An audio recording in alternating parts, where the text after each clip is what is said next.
السلام عليكم ورحمة الله وبركاته. حبايبنا، يا رب تكونوا بخير وبألف خير. اللهم ارحم موتانا واشفي يا رب مرضانا. كل عام وحضراتكم بألف خير بمناسبة اقتراب شهر رمضان المبارك.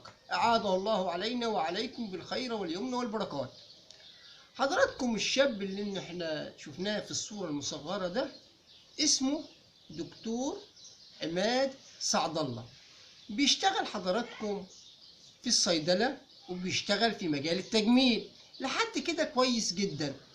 شاب دكتور اسمه عماد سعد الله بيشتغل في مجال الصيدلة ومجال التجميل. عظيم جدا.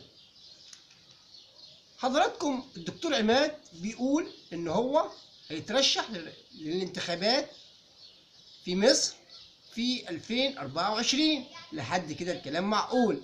لكن حضراتكم الغريب في الموضوع والمثير للجدل اللي الناس كلها بتتكلم عن الموضوع ده ان هو مش بيقول ان هو يترشح، هو بيجزم وبيأكد ان هو الرئيس القادم، وبيجزم وبيأكد ان هو فتى الشرق.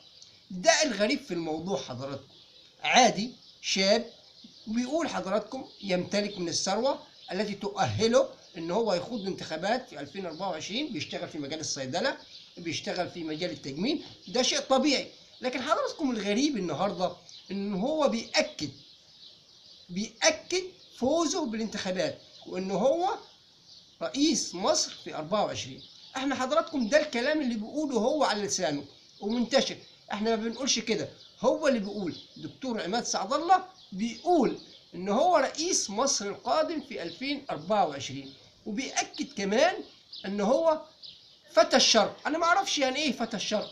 يمكن الناس الباحثة او المتخصصة في الموضوع ده تعرف يعني ايه معنى فتى الشرق.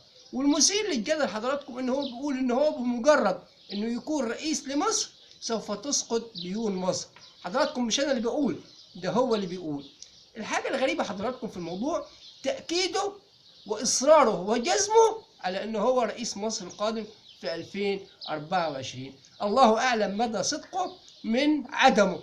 خلينا نشوف الأيام الجاية ممكن تكون حملة لينا إيه. ده كلامه هو على لسانه اللي هو قاله، إن هو بيأكد إن هو جاي رئيس لمصر في 24.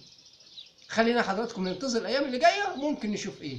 وفقنا الله لما فيه الخير. سلام الله عليكم ورحمته وبركاته.